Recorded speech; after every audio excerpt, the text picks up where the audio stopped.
В момента зелената зона във Варна е копия на синята зона, а двете зони нямат нищо общо една с друга. В синята зона първо има едно парко място за 2 човека, докато при нас казахме 1:3 средно, на места 1:4. Освен това в синята зона хората ходят през деня, за да работят, да се забавляват и така нататък, и вечер има много свободни паркоместа. Ето защо много хора от синята зона така я възхваляват, че те са се родили откак има синя зона, че вече е много добре там. Това е разбираемо, защото вечер, ако се разходите в централните части на града, където няма блокове, има кооперации на по 2-3 етажа, ще видите, че има наистина свободни места. Но какво се случва при нас? При нас е точно обратното. Хората през деня отиват да работят, а вечер се прибират, за да спят. И когато дойдете по нашите места, говоря по кварталите, които подлежат на зелено райониране, когато дойдете тук, ще видите, че вечер няма място за паркиране. И това не е отчетено от общината. Няма проект зелена зона, има само сина зона, която е копирана към зелената, и няма проект зелена зона, която да отразява, да има анализи, да има оценки и да отразява тези реалности, за които в момента говоря. Аз искам да попитам какво става с хората, които не са жители на Варна. Ние вече сме повече от 10 години тук. С моя съпруг плащаме си данъците тук. Нямаме дори право да си подадем декларация, с която да ползваме парко място, където живеем. Това е много важен въпрос. Дори нямаме такова право, понеже не сме жители на Варна. Благодаря ви. В отговор на много важния въпрос, не се поставите, уважаема госпожо, предполагам, че всички вече знаете, че инициативните комитети внесохме искане за изменение на наредбата за движение по пътищата на територията на община Варна. Наистина в тази наредба въобще не фигурира подобен въпрос. Тоест, една голяма част от гражданите, които създават брутен продукт на този град, защото работят тук и съответно потребяват тук, те нямат права да паркират пред домовете си, бидейки под наем.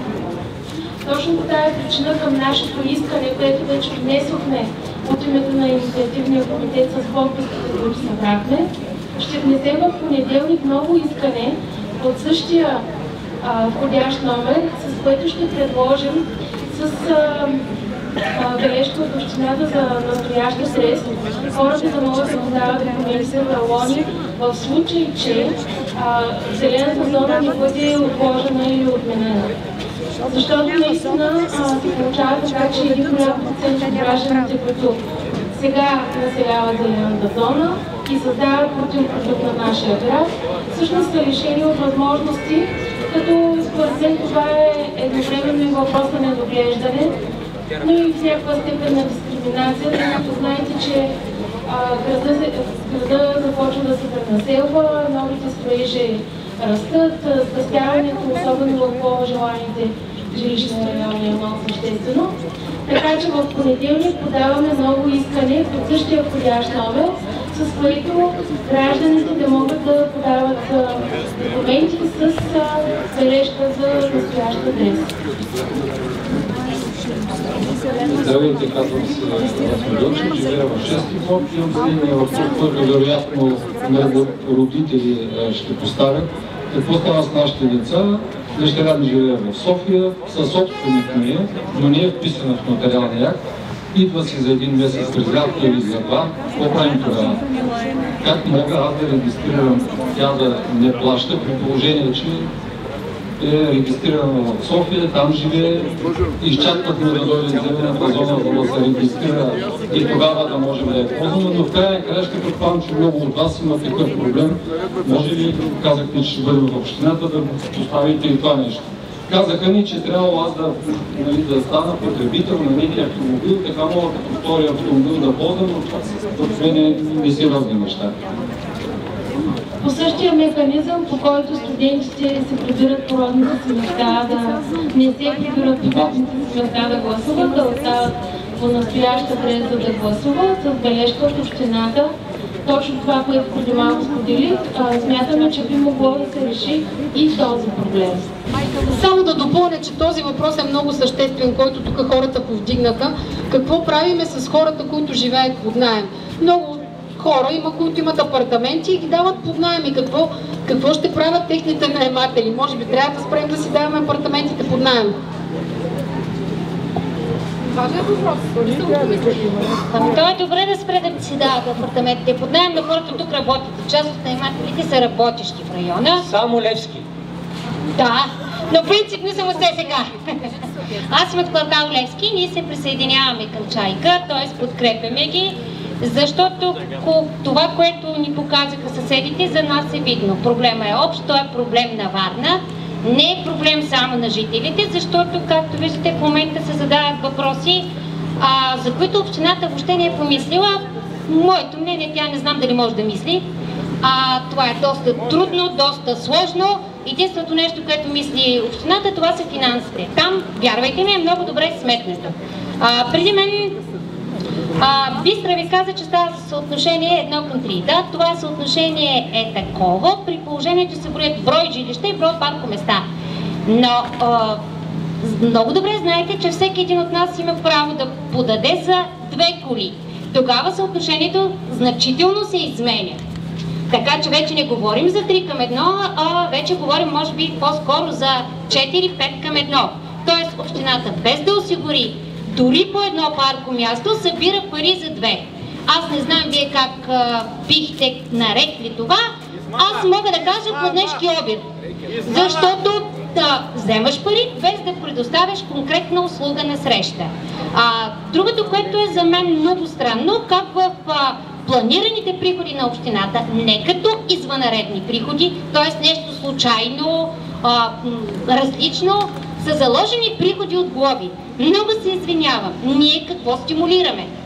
Значи на проверяващите се поставят показатели за оценка на тяхната дейност, количество глоби. Значи колкото повече глоби напишеш, толкова по-добре си свършил работата. Какво поведение се опитваме да възпитаме? Какво поведение се опитваме да наложим на обществото? Че колкото повече нарушаваш, ти си по-полезен за общината, или обратно, точно тази администрация трябва да ни накара и да се опита просто да ни каже, че не може да правите така. Може ли показател за оценка на работата да бъде количество наложени глоби? Извинявайте, това е рекет. Така че много неща. Бих искала да отговоря на господата, да и на дамата.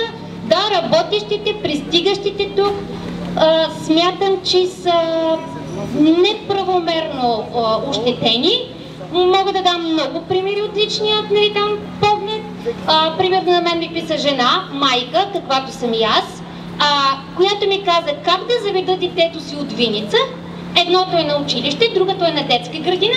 При положение, че във Виница нямат детска градина, значи това дете трябва да е някъде на територията на Варна. Как да го заведа, в колко да го събудя и кое е по-напред от децата да заведа? Това на училище или това в детската градина и междувременно да отида на работа с градски транспорт? Цялата организация, която не се предлага, е необмислена, безумна, липсва транспортна схема, която не е обновявана от години, липсва анализ на необходимата инфраструктура. Дори единственото, което нещо ни се предлага като финансов анализ, това са показатели за приходите. Много интересно нещо в числата е, че синята зона към момента излиза на 0. Извинявайте, няма фирма частна, която да работи на 0. Това означава, че някъде трябва да се редуцират не автомобилите, а разходите. Общината извършва твърде големи разходи, за които ние не знаем. Проблема с при дискусията излезна един господин, към който се обръщам лично, моля да ни потърси, който прекрасно каза как се регулира и какви пари постъпват в централен бюджет, какви пари постъпват в местен бюджет, как се разпределят. Така че още веднъж моля господина да не се обади, защото ние смятаме да насочим искания за информация как точно са изразходвани парите. Това, което не беше казано с въвеждането на зелената зона, е изтеглянето на един, наблягам, целеви заем. Значи цялото това облагородяване, което ни беше показано, ако вие сте доволни от него, ние от Левски не, е било с този заем. И вие смятате ли, че това облагородяване струва 12 милиона? Ето това са сумите, които трябва да връщаме. Без никой от нас да е доволен, без никой от нас да е питан. Просто трябва да ги върнем. Другото бих искала, тъй като много хора се изказват за проблемите, моля всеки един от вас да пише с конкретни проблеми, за да можем да ги в писмен вид да ги насочим към администрацията и компетентните органи. Ние от Левски ще заведем жалба, ще обсъдим и с останалите 5 зони какво да направим. Към Комисия за защита на потребителите за неправомерно вземане на такси, към КЗК, защото доставчика на услугата, много интересно, от преди 4-5 години не е сменен. И целият този театър, който ни го изиграха с неплащаното приложение, с проблеми на фирмата, която е така благотворително ни е спонсорирала 9 месеца, е просто театър. Всеки може да го провери. За жалост парите оставят следи. Така че това е проверимо, доказуемо. Това ще е иск, ще поискаме и новия договор, защото нито един от вас може би не е обърнал внимание, че на левчето, което плаща, 20% от едното левче отиват към фирма Тикси, която обслужва приложението, а отделно сумата, която ние плащаме за абонаментен договор. Въобще говорим за едни пари. И когато идват от нашия джоб, би следвало да знаем за какво ги плащаме. Когато някой ни кара да платим не че е сметка, ние искаме да знаем, като ни искат сметката, ние в крайна сметка цаца ли сме яли или черен хайвер, защото това е изключително важно. Нещо, което не сме поръчвали, ние отказваме да го платим. Опитваме се да стигнем и до хората, които подготвят за следващата зелена зона. Вчера, разпространявайки флайери, видяхме интересно разчертаване около Дубровник, над Хейтов, Цветния, много интересно около Студентска. Така че там маркировката е прясна, това е бъдещата зелена зона. Ние също ще се опитаме да сме в диалог с тези хора, за да им кажем, че всички заедно трябва да работим. Нека се върнем някъде в детството, където всички сме чели притчата за Хан Брат и неговите завети. Да, всички заедно можем да работим. Това е единственият начин да натиснем администрацията, на която плащаме. Благодаря. Във връзка с знаците, това, което каза Дани, искам да ви кажа, че има големи противоречия с знаците. Марциан не обърна онзи ден внимание. Представете си както улицата, на единия край на улицата има табела Е17, синя табела с едно играещо дете и къщичка, знаете, една голяма правъгълна табела. Което означава жилищна зона и е задължителна скорост от 20 км в час в жилищна зона. Точно от среща на не повече от 4 метра има друга табела, която оказва скорост 40 км в час. Големи противоречия, но това според мен по-скоро е, как да го наречем, бял кахър или страничен ефект от зелената зона. Здравейте, свободни хора! Жалко, че сме толкова малко, защото Чайка заслужава повече от това, което виждаме. Нека да покажем на тези, които са наоколо и в момента се стоят и се ухтят от някъде. Богата този път го няма, това е добре. И там горе. Да кажем силно и заедно: не на зелената зона! Не на зелената зона! Не на зелената зона! Не на зелената зона! Сега, искам да цитирам първо към Ирина, която събира подписи. Моля да появи се насам да те видят хората. Така, Ирина ще намери една бележка, на която събира подписи, които внасяме в общината. Втори човек, който не трябва Ани, къде е Ани? Там е Ани. Ани, заповядай. Значи, за да се движи целият този протест, на който идвате за малко вие, той се гради с месеци и ние доста работиме по този въпрос. Това включва ходене по община, времето ни, което е безплатно, разбира се, но най-вече включва пари, които ние изразходваме по делата, най-малко адвокати, експертизи и прочие. Значи Ани събира доброволчески пари и моля всеки от вас, който иска да се включи по някакъв начин, с колкото той прецени, ако иска левче, ако иска 100, защото видях и по 100 лева да пускат преди няколко дена хора, нека да заповядат, че са свободен да дари, защото ние като инициативен комитет не смятаме това да приключи до тук. Значи, дори като влезе зелената зона, защото тя ще влезе и ще ви обясня след малко защо, записал съм си го, че е по-лесно да го прочета, ние ще продължим с нашите протести и ще ви бъдем благодарни, ако вие ни подкрепяте, защото сами 15 човека инициативен комитет, ние не можем да направим нищо без вас, както и без другите хора. Колкото повече хора се събираме, толкова повече хора, толкова по-добре. Тогава ще може да блокираме общината, пътя и кой знае какво се иска друго. В момента може да блокираме само аптеката, виждам.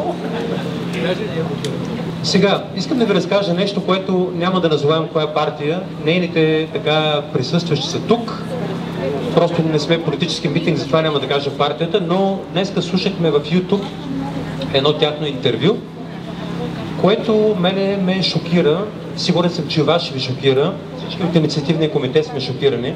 И понеже аз съм нормален човек, като вас, не съм способен да измисля корупционна схема. Просто не мога, дори да се напъна, не знам как става. И реших да си го напечатах, 5 пъти го четах, да не се ричаме така, защото ако взема да го казвам така, се опетовая на първата минута, че нищо няма да разберете. Така че ме извинете, че чета, но то е полезно да го чуете всички вие. И така, защо тези хора бързат да въведат зелената зона? След като изтича, ето фактите, след като изтича договор на фирмата за поддръжка на синята зона, за да го удължат, те сключат временен договор само за 10 месеца с настояща фирма, срещу 5000 лева на месец. Междувременно фирмата, която до сега е поддържала синята зона, е спечелила поддръжката и за настоящата зелена зона. Това означава изграждане на нов софтуер само за зелената зона. След като зоната бъде въведена, зелената зона, тази сума от 5000 лева става автоматично 55 000 лева на месец. Фирмата поддържала и получавала временно тези 5000 лева, само защото са им обещали да получат нов договор, а там сумата вече става 30 пъти по-голяма, пак повтарям, 55 000 лева на месец. Значи, имаме синя зона, която му работещ софтуер, но те пускат процедура за изграждане на нов софтуер, който да бъде само за зелената зона. И познайте колко струва. Някой може да познае от вас? 1 милион! Именно 1 милион струва това нещо. Това удоволствие да ни вземат данъците и да си платят нов софтуер струва 1 милион лева, да. Повтарям, вече има изграден софтуер за синя зона и за да изградят нов такъв, за да могат да вземат от някъде корупционно пари, нашите мили управляващи искат 1 милион и нов софтуер. И са платени вече, да, правилно бране. Не е добра работа, да. Защото фирмата ще вземе този 1 милион. Но, плюс това, има още едни 55 000 лева всеки месец. Ние нека се трепят за нашата заплата за по 1000 лева, хората не използват данъците както те решат за добре. Отделно... Да не рекетират, за това го използват. За рекета, да. Отделно от гореспоменатите суми, те ще вземат още повече пари, или най-малко толкова, извинете ме, за изграждането на нов софтуер за зелената зона. Като вече си има такъв, забележете, за синята зона е изграден.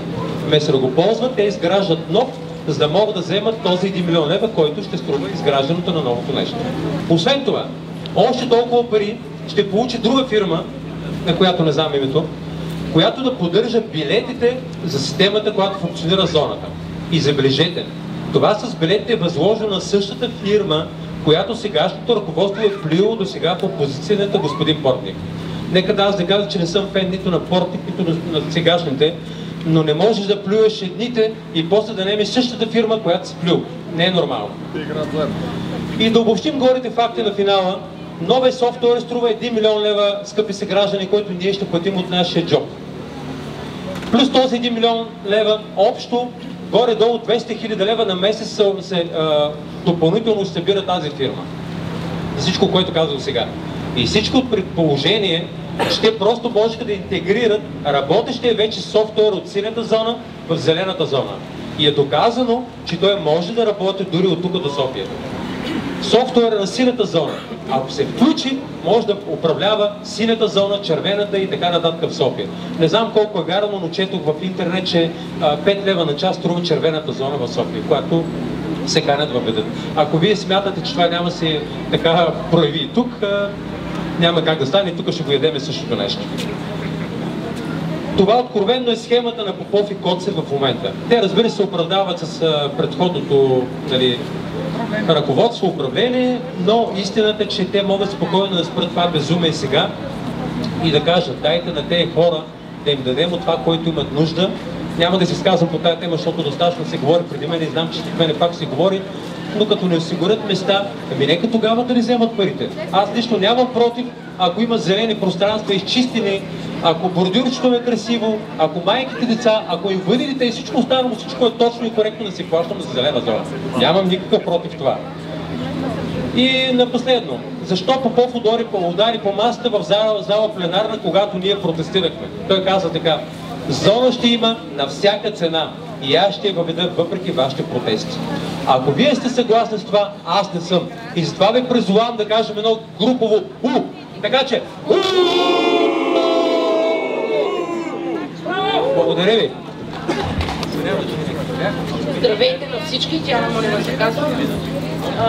Живея в Чайка, майка съм на 2 деца. Искам само да попитам, някой видял ли е всичко как е разчертано? Посочвам детска градина Мечо Пух, разчертани паркоместа от към входа на детската градина, което е абсолютно безумие. Александър Стамболийски разчертани успоредно по това, където минават 2 училища, 1 ясла, 3 детски градини, предпоставка за ПТП-та и за инциденти, да не кажа и убийства, защото са направени еднопосочни с 40 км на неосветено място, защото булевард Стамболийски не е осветен. Виждаме сега се стъмва в 4:30. Казват да не използваме колите си, казват да оставяме децата да ходят сами на училище и нали, как да се случи? Това е едно безумие и това не е само детска градина Мечо Пух, това е яслата Моряче, детска градина Ален Мак, нататък детска градина Калина Малина.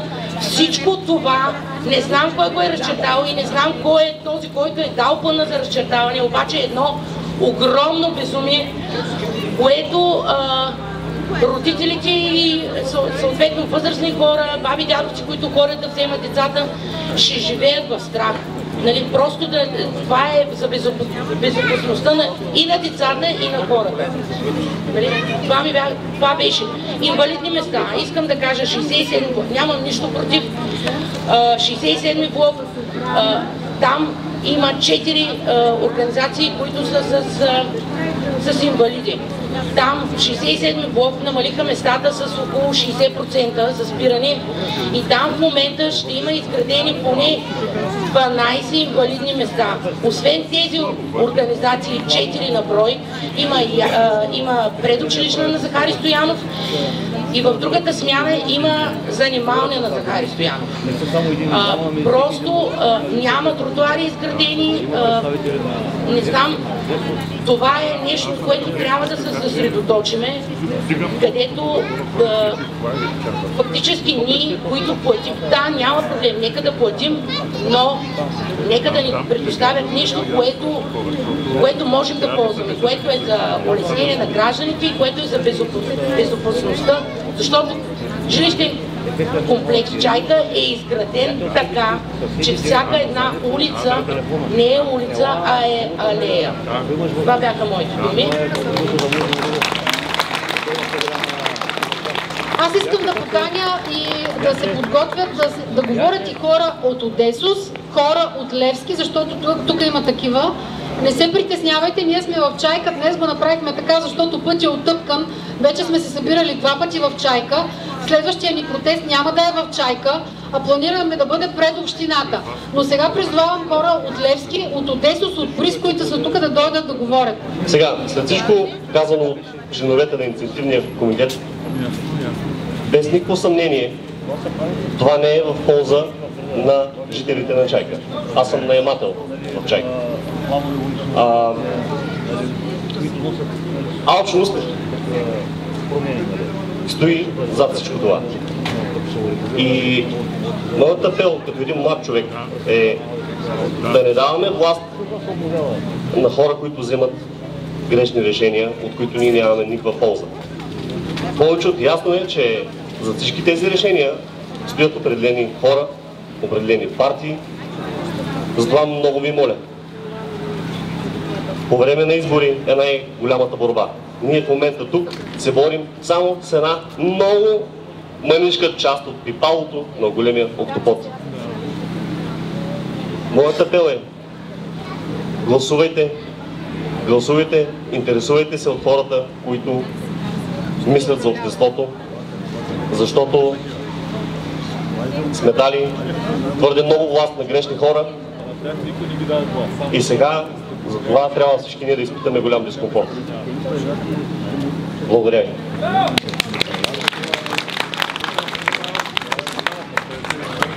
Здравейте, аз съм Стоянка Белева от квартал Левски. Ще ми извините, понеже малко се вълнувам пред толкова много хора. Надявам се пред общината, когато е следващия протест, да бъдем още повече, защото зелена зона в този вид е, меко казано, неподходяща за нашите нужди. Нашия квартал е нашия дом. Ще ми извините, че пък ще чета. Дом за нашите семейства и деца. Обръщам се към създателите на зелена зона. Как да обясня на децата ежедневните проблеми с паркирането? Как да обясня защо паркоместата са крайно недостатъчни? Как да обясня фактите, че 10 200 места не стигат за всички 7 подзони в обхвата на зелена зона? Как да обясня, че гъстотата на застрояване и неправилното проектиране на зелена зона води до липса на места за паркиране и влошава условията за нормален живот около дома? Как да обясня непрекъснатия стрес, когато се прибираме вечер или тръгваме сутрин за училище или за градина? Как да обясня липсата на проучвания за оценка на въздействието? Как да обясня липсата на комуникация и диалог? Как да обясня, че гражданите са информирани за общественото обсъждане на предстоящата зелена зона единствено с линк в сайта на община Варна? Сякаш общественото обсъждане трябва да е тайна и да бъде почти формално, тайно, с минимално присъствие на гражданите. Ежедневно по входовете си виждаме залепени обяви от ВИК и други заинтересовани да достигне до нас информация, както залепехме и по входовете на всички жилищни сгради в Левски, в Чайка, във всички подзони, но общината не иска да достигне информацията от нея до нас. Тя иска да ни наложи, да забранява, да рекетира. Как да наложа този начин на мислене на децата си, че всичко е решено и няма нужда да се борят? Даден бе срок до 11.10.25 за предложение 25-та година за предложения и възражения от гражданите относно обявлението за въвеждане на временно паркиране, публикувано на 11 септември 25 в сайта на общината. Един месец мнозинството граждани изпращаха предложения, възражения, предлагаха решения на проблеми, които са имали в ежедневието си, но единственият отговор беше, че има заповед на кмета на община Варна, която въвежда режим за платено за временно паркиране на зелена зона и пълният текст е прикачен, наличен на сайта на община Варна. Как да обясня, че това граничи с абсурд? Здравейте, Юлиан Коровов се казвам. Аз искам съвсем накратко да кажа как въобще се стигна до зелената зона. Няколко пъти анализирахме в инициативния комитет. 2014 година е направен един много подробен анализ за въвеждане на синята зона от чешко-английска компания, която 2014 година създава изключително детайлен анализ улица по улица за централната градска част. В централната градска част от улица Дунав, където има 4 места за паркиране и 4 места влизат в синята зона, до улица, където има 15 места за паркиране, до 60 други. На базата на този анализ, общината общо взето така съвсем целесъобразно въвежда синя зона, защото концепцията е за централна градска част, да се олекоти движението в централната градска част. След това, от 2015, когато е въведена синята зона, до 2025 не се случва нищо.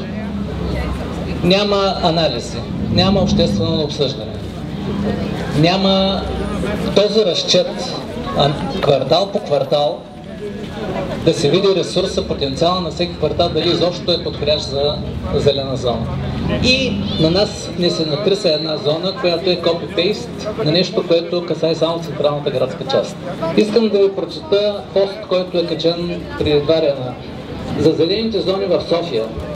Зелена зона стават Банишора, Лагера, южните квартали до булевар Тодор Каблешков.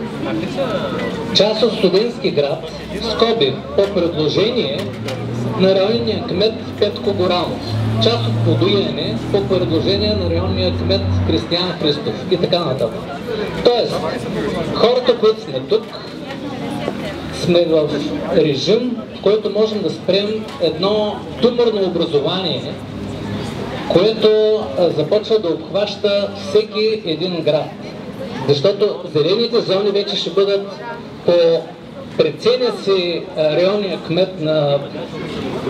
Не мога да ви кажа кой, не искам да... Всички квартали са важни.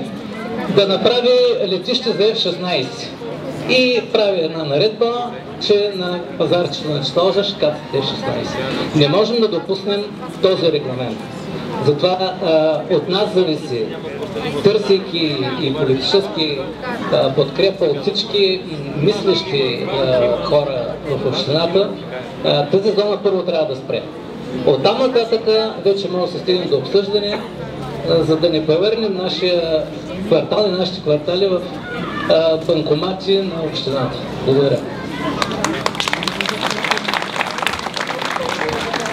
Скъпи хора, вчера в една от медиите излезна анонимно стихотворение от някакъв гражданин, който се е опитал да напише нещо остроумно във връзка с нашия протест. Искам да ви го прочета, за да се поедосате малко. Слушате ли? Поема за зелената зона. Ех, гаражите и паркоместата струват 2000 евро на квадрат. Щом не мога да си го позволя, от автомобила си ще се лиша. За 5 лева месечно не мога да очаквам аз, че ще паркирам гарантирано до нас. Места за паркиране се продават, безплатно вече никъде не дават. Аз защо не си закупих паркомясто на времето, а чаках до последно, когато цените се вдигнали до небето? Отварям скоба, очевидно господина си е купил няколко гаража и паркоместа. Кой ми е виновен за това, че съм глупава глава? А исках аз безплатно да паркирам, гаражи за 50 000 да блокирам. Затова желая да няма зелена зона, за да паркирам на жълта начупена линия под балкона. Рекет наричам 55 лева на година и желая да паркирам свободно, като колите скъпи в гаражи ги блокирам незаконно, представете си. Нагло и неправомерно пред имоти скъпи паркирах. Вдигах на собствениците нервите, но безплатно паркирах. Глупакът се бръкнал за паркомясто 50 000 евро, а аз умникът за 5 лева месечно искам да паркирам наравно с него. Сега се чуди къде да си държа колата, защото на авантата теглиха чертата. Ще се лутам, докато намеря място свободно, ще хабя гориво без да ми е изгодно. Но късно е вече за протестиране, свърши се безплатното паркиране. Вече няма никой да запушва чуждите гаражи и да иска без пари да се облажи, представете си. Ние се облажваме, запушваме чуждите гаражи за по 50-100 хиляди евро. Макар че аз такова нещо в кварталите не съм виждала, не знам къде живее господина.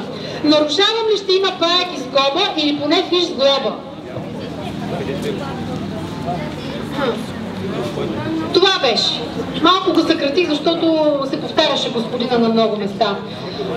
Само да кажа две приказки по повод на това стихотворение. Първо, за мен това е много арогантно пред такава група хора да се говори по този начин. Второ, много нахално да се разделят хората на бедни и богати. Мисля, че това е много грозно от страна на човека, който пише тия неща. Не всички хора сме бедни, не всички хора сме богати. Общо взето всички живеем по подобен начин и за мен да се пишат такива глупости и да се публикуват най-вече от ПТЛВГ е много тъпо, а и човека не си е казал името. Уважаеми са граждани, всъщност аз ще използвам един малко по-така свободен език. Моля да ме извините, обаче искам да съм цветуща. Нас ни цакат с местна наредба. нито с закон, нито с наредба от МРРБ, това е Министерство на регионалното развитие. Нас ни цакат тук местни тарикати. И аз като гледам, народа не се е много стреснал, защото още не знае, че тези местни тарикати, да демонстрирам, господине, дайте си джоба. Е така, две ръце са бръкнали вътре дълбоко и грабят, ама ние още не сме видяли какво става. Значи джипчийска история в 409 е малко. Тук става дума за нещо инсталирано в поднормативен местен акт. Точно поради тази причина, понеже този местен акт с инсталираната зелена зона в него е абсолютно незаконосъобразен, понеже първо не изпълнява целите на закона за движение по пътищата и второ не може с заповед на кмета да се въвежда нов тип местна такса, аз ви призовавам най-накрая да се ядосате. До кога ще търпим някакви хора в общинските ръководства с две ръце да ни грабят, да бъркат по нашите джобове и да има наглостта изпълняващия длъжността Попов да се обръща към мен, жена с 29 почти години трудов стаж, и да ми каже: айде ма Костадинова, ти нямаш ли 13 стотинки дневно да дадеш? Аз му казвам следното нещо: когато Попов ми осигуриш паркомястото, ще дам 50 лева. Лично на тебе. Що ми ще трябва? Не 13 стотинки, 50 лева ще дам. Обаче ми дай паркомястото. Изпълни наредбата на Министерство на регионалното развитие от 22 година, в която много ясно е записано, че за всеки апартамент, построен на дадена жилищна територия, трябва да има поне едно паркомясто. Ако обичате, спазвайте законите. В противен случай този протест просто е малкото нещо, което се случва. Защото нататък има и други ходове. Ходовете са такива, трябва да се ядосите, защото в противен случай вие ставате, ние ставаме крепостни селяни и съучастници.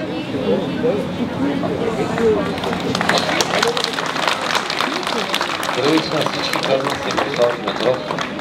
Аз по принцип във връзката с това писмо, дето беше написала дамата, искам да кажа нещо, че имаме много хубави поговорки, когато въшката се наеди и за началото.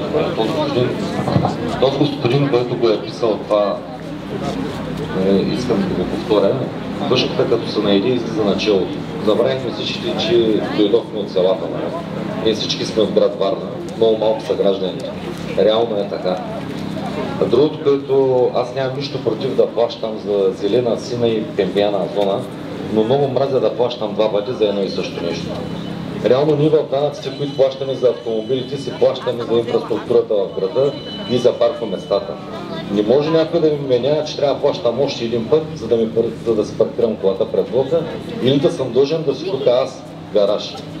А парите от синя зона, нали, малко от вас знаят, те не постъпват всеки ден в общината.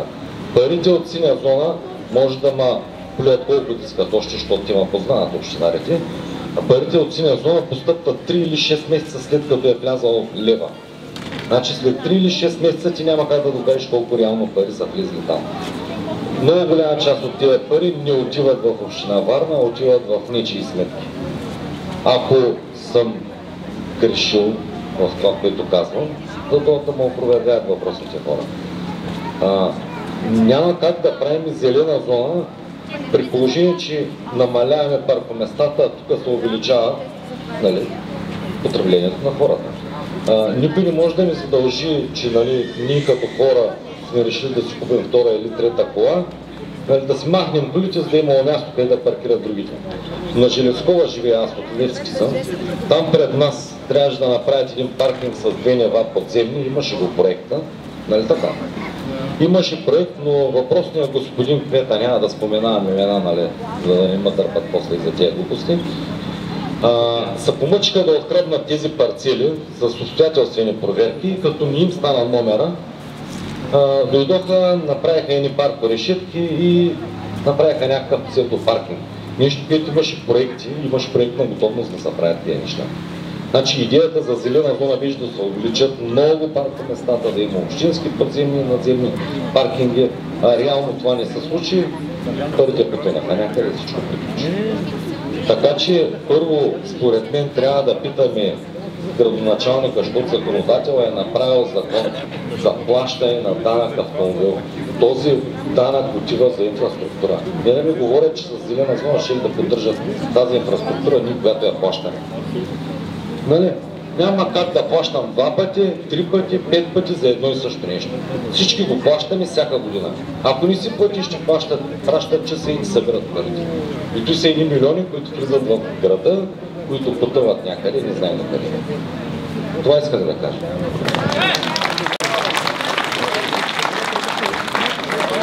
Здравейте, казвам се Велин Сербезов, живея в района Одесо с Варна. Още септември 23 година, когато започнаха да разчертават паркоместа в нашия район, което в регулираната зелена зона наричат подзона 1, стана очевидно, че значително намаляват възможните места за паркиране. Стана очевидно, че са поставени пътни знаци, които създават повече усложнения по маневрирането. Няколко случая има, където за да стигне човек до гаража си, трябва да влезе в нарушение в улицата, по която да стигне до него, за което още тогава информирах общински съветници от Варна, за да следят този процес и съответно да противодействат доколкото е възможно. Всички тези проблеми са възникнали през последните няколко десетки години от лошата работа на общинската администрация. Разрешителните режими за строителство, целящи построяването на повече сгради върху по-малко площ, доведоха до това днес тези площи да нямат възможност да бъдат използвани от всички граждани изцяло. И в резултат на това те решиха да решат един проблем, създавайки друг проблем. Ние сме против. На 20 ще бъдат глобени. Всички тези автомобили, които са спрели тук около нас, ще бъдат нарушители и 50 лева ще им струва съзнание на ден. Може по 2 пъти да ги обуят. Извинявай. Рекет! Рекет! Рекет! Рекет! Рекет! Рекет! Рекет! Рекет! Рекет! Рекет! Рекет! Рекет! Няма нищо.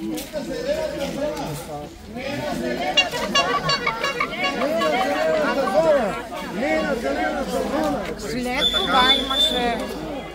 Не на зелената зона! Не на зелената зона! Не на зелената зона!